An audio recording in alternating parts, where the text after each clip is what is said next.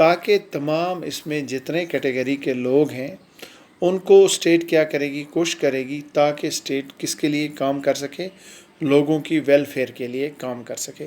اور اسٹیٹ کا مقصد کیا ہے کہ وہ سوشل آرڈر کو مینٹین کر سکے، جس میں جسٹس ہے، سوشل ہے، اکنامک ہے اور پولیٹیکل جو ہے. State shall inform all the institution of the national life جو ہے، ٹھیک ہے نا. تو اس میں یہ سوشلسٹ پرنسپل جو ہیں. اب گاندھین پرنسپل کیا ہیں؟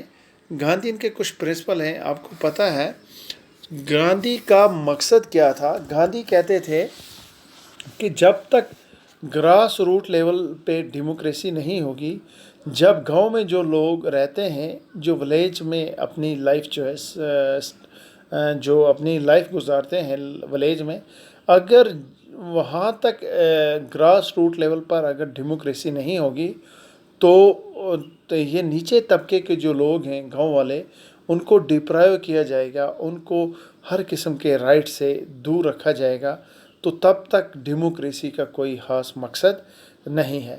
یہ گاندھین کے کچھ اصول تھے، اس کی وجہ سے گاندھین پرنسپل ہیں، اسی لیے ان کو گاندھین کا یہ نام دیا. یہ گاندھی نے جو ہے جو موہن داس کرم چند گاندھی جو تھے، تو ہمارے نیشنل ہیروز جو تھے، لیڈر جو تھے، تو جن کا سب سے بڑا کنٹریبیوشن ہے انڈیا کو جو ہے برٹن سے فریڈم کے لیے جو ہے سب سے امپورٹنٹ رول انہوں نے پلے کیا ہوا ہے. تو ان کے کچھ ان کے پرنسپل تھے، اسی لیے ان کو گاندھین پرنسپلس کہا جاتا ہے. سب سے پہلے وہ کہتے تھے آرٹیکل 14 جو کہتا ہے، وہ آرٹیکل 14 کہتا ہے کہ آرگنائزیشن آف ولیج پنچایت. 40 کہتا ہے کہ ولیج پنچایت ہونی چاہیے، یعنی گاؤں میں ایک پنچایت ہونی چاہیے، آرگنائز کا ان کو شروعات کرنا ہے. The state shall take step to organise village panchayat. State ایک ایسے اسٹیپ لے گی تاکہ ولیج پنچایت کو ہم آرگنائز کر سکیں. And endow them with such powers and authority. اور ان کو جو ہے اپنے پاورس اور اتھارٹی جو ہے گاؤں کے لوگوں کو ہی سونپ دینے ہیں، as may be necessary to enable them to function as unit of self government. تاکہ وہ بھی ایک سیلف گورنمنٹ کا ایک یونٹ رہیں، تاکہ وہ بھی محسوس کر سکیں کہ گراس روٹ لیول سے لے کر جو ہے نیشنل لیول تک کس طرح حکومت جو ہے کام کرتی ہے. اگر وہ ان لوگوں کو کسی فنڈس کی، کسی ڈیولپمنٹ کی ضرورت ہوگی تو وہ ایک that will be a kind of self government جو ہے، جو اپنے کام جو ہے خود کر سکتے ہیں. اوکے. اس کے بعد جو ہے 46 جو ہے آرٹیکل 46 جو دیا ہوا ہے، آرٹیکل 46 میں کہتے تھے گاندھی، یہ آرٹیکل 46 جو ہے کس کو ڈیل کرتا ہے؟ Promotion of educational and economic interest of the schedule cost. Gandhi کہتے تھے کہ شیڈول کاسٹ، شیڈول ٹرائبس اور weaker section of the society جو ہے ان کو اپ لفٹ کرنا ہے، ان کو پروموٹ کرنا ہے نا، تاکہ یہ بھی اپنے آپ اس قابل ہو سکیں کہ جتنے بھی جو ہے اربن ایریاز میں جو لوگ رہتے ہیں، جتنی فیسلٹیز، ایمینٹیز اور جتنی اویئرنیس ان کے اندر ہے، یہ کیا ہے گاؤں کے لوگوں کو بھی ایس ٹی جو ہے، جو ڈپریسڈ کلاسز جو ہیں، جیسے شیڈول کاسٹ ہے، شیڈول ٹرائب ہے اور weaker section of the society جو ہے، ان کو پروموٹ کرنا چاہیے. The state shall promote with special care of the educational and economic interest of the weaker section of the society and in particular of the schedule caste and the schedule tribe. ان کا مقصد یہ تھا کہ schedule caste اور schedule tribes کے جو لوگ ہیں ان کو جو ہے بیٹر جو ہے ان کو پوزیشن جو ہے الاٹ کرنی ہے، ایلوکیٹ کرنا ہے ان کو، تاکہ یہ لوگ جو ہے اپنے آپ کو سیلف ریلائز کر سکیں اور یہ بھی اپنے ایجوکیشنل اور اکنامک جو ہیں ان کو بوسٹ کر سکیں، ان کو بلڈ کر سکیں. اسٹیٹ کا خاص مقصد یہی تھا. اس کے بعد آرٹیکل 47 آپ دیکھ سکتے ہیں گاندھین پرنسپل میں یہ آتا ہے. آرٹیکل 47 کہتا ہے duty of the state to raise the level of nutrition and standard of living and to improve public health. Article 47 کہتا ہے کہ اسٹیٹ کا یہ کیا ہے، ایک ڈیوٹی ہے اسٹیٹ کی کہ لوگوں کے جو لیول آف نیوٹریشن جو ہے، یعنی لوگ اچھا کھا پی سکیں اور ان کی اسٹینڈرڈ آف لیونگ جو ہے جو ان کے رہنے کا جو سلیقہ ہے وہ بہتر ہو سکے. And to improve public health جو ہے لوگوں کی ہیلتھ کے بارے میں اسٹیٹ کو کام کرنا چاہیے. The state shall regard the raising of the level of the nutrition and the standard of living to its people. جو ہے اسٹیٹ یہ کام کرے گی کہ لوگوں کے نیوٹریشن لیول کو بوسٹ کرے گی اور ان کا جو اسٹینڈرڈ آف لیونگ جو ہے ان کو اچھی طرح سے بلڈ کرے گی, اور امپرومنٹ آف پبلک ہیلتھ جو ہے اور لوگوں کی صحت کے بارے میں اچھے کام کرے گی. Among its primary duties in particular, وہ یہ اسٹیٹ کی ایک پرائمری ڈیوٹی ہے. تو اسی طرح سے ہمیں پتہ چل گیا سوشلسٹ پرنسپل کیا ہے, گاندھین پرنسپل کیا ہے, اور لبرل پرنسپل کیا ہے. دیکھو لبرل جو ہے یہ this is actually very wide concept. We have to understand this liberalism. If we have to understand this liberalism, we have to go back to the John Locke theory, which propounded he in 16 BC جو ہے, اس میں جو ہے انہوں نے یہ liberalism کا concept جو ہے انٹروڈیوس کیا تھا.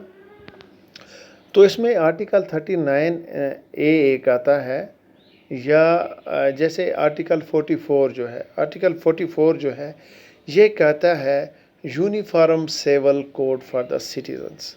اس میں کیا ہے کہ تمام جتنے بھی شہری جو ہیں ان کے لیے ایک قسم کا برتاؤ اسٹیٹ کرے گی. State shall endeavour to secure for the citizens uniform civil code throughout the territory of India. یعنی اسٹیٹ یہ کیا کرے گی, انڈیویور کرے گی, اسٹیٹ کی یہ کوشش رہے گی کہ وہ سٹیزنس آف انڈیا جو ہیں ان کے لیے ایک یونیفارم سیول کوڈ جو ہے پورے انڈیا میں ایک ہی جیسا قانون جو ہے بنائے, جو ہر ایک انسان پہ پراپر طور پر امپلیمنٹ کیا جائے گا. اس کے بعد آرٹیکل 50 جو ہے, یہ آرٹیکل 15 جو ہے یہ کہتا ہے کہ separation of judiciary from executive جو ہے.